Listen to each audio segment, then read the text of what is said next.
News 81 Rajasthan. नमस्कार, news 81 देख रहे हैं आप और मैं हूं आपके साथ पीएन योगी। खबर मध्य प्रदेश के भोपाल से है, जहां माननीय हाई कोर्ट जबलपुर के आदेश के बाद भी अवैधानिक ढंग से तथाकथित व्यक्ति द्वारा उक्त जमीन पर निर्माण किया जा रहा है। हमारे ये जो राहुल जोरी जी हैं, इस होटल के ओनर हैं और इनकी विगत करीबन 7 एकड़ ज़मीन है और उस 7 एकड़ ज़मीन में इन्हें लेकर के कुछ तथाकथित लोगों ने उस ज़मीन को अवैध रूप से कब्जा करने का प्रयास किया। माननीय हाई कोर्ट से उस भूमि में स्टे है। कुछ पत्रकारों को बुला करके कल जिस तरीके से मुकेश प्रजापति ने भ्रामक जानकारी और सत्यता को छिपाया, ना तो नगर निगम के पास उसके पास कोई प्रमाणित है और 2022 में अभी 3-4 महीना पहले सेटिंग करके उसकी रजिस्ट्री संपादन कराया और संपादित करा करके और उसमें बैंक को जाली कागज बता करके और उसने बैंक से लोन ले लिया। इस सारे विवरण में मैं चाहूंगा कि राहुल जोहरी जी अपनी बात को रखें।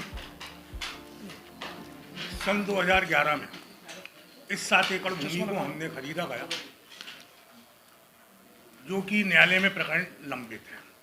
2018 में हाई कोर्ट का स्टे इस भूमि पे है, माननीय उच्च न्यायालय का, जिस कारण उस जमीन पे आज की तारीख में कोई कार्य नहीं कर सकता। 2022 में साहिरा बानो एवं सफदर अली ने जो सन 90 में उन्होंने रजिस्ट्री कराई थी, वो फर्जी रजिस्ट्री है, जिसके खिलाफ FIR सन 98 में पिपलानी थाने में हो चुकी है, जिसने वो रजिस्ट्री कराई थी।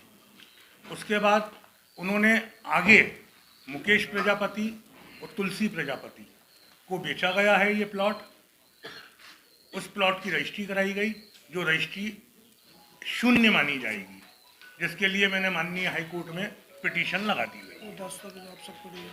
इसके बाद मैंने ये शिकायत नगर निगम अधिकारी, पिपलानी थाना, CSP महोदय, SP महोदय, कलेक्टर भोपाल, नगर निगम कमिश्नर और अपना बैंक के अधिकारियों को सबको मैंने शिकायत दर्ज कराई।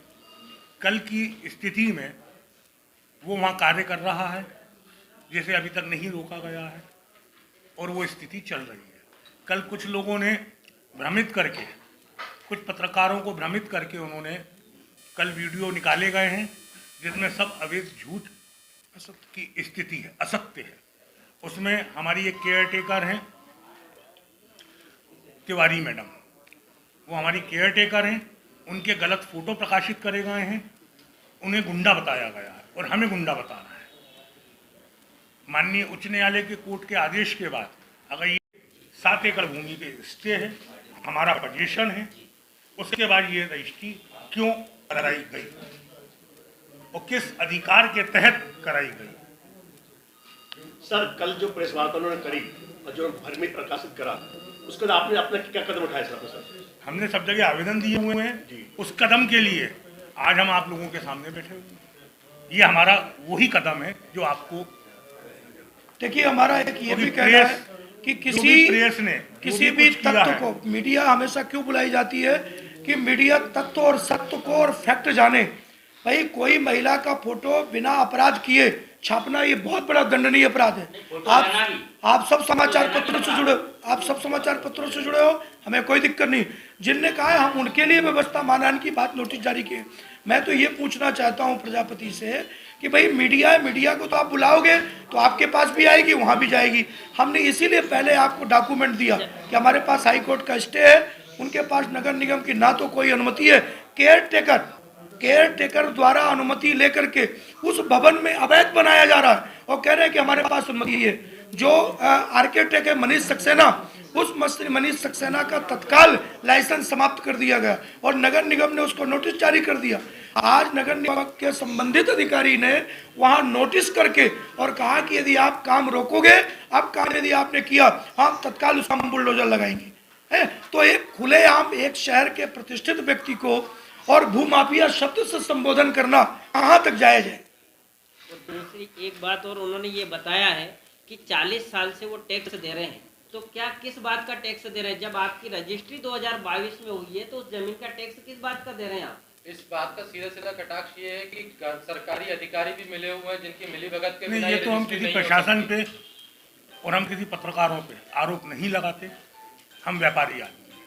हम कागज पेश कर सकते हैं, इसके अलावा हम किसी पे आरोप प्रत्यारोप नहीं करते। क्योंकि बिना सरकारी आदमी के मिलीभगत के ये- ये रजिस्ट्री संभव नहीं है, क्योंकि अगर आपके पास पूरे दस्तावेज हैं तो बिना दस्तावेज के रजिस्ट्री अभी देखिए देखिए हमने इस पे स्पष्ट कहा है कि जो भी इस सारे घटना में लिप्त है उसकी हमने कमिश्नर से उच्च जांच की मांग की है, और जो ये सब गोलमोल करके और उसको काम करने का एक संरक्षण प्रदान किया है, मैं चाहता हूं कि ये तो जो भी लिप्त हो और जांच में जो दोषी हो उसके विरुद्ध सख्त से सख्त कार्रवाई का मांग करेंगे। हम कल डीजीपी से भी मिलेंगे, डीजीपी को दिया है, नगर निगम कमिश्नर ने कहा है हम इसकी उच्च स्तरीय जांच कराएंगे और बिल्कुल जो दोषी होगा उसके विरुद्ध कार्रवाई करेंगे। ये है न्यूज 81 राजस्थान।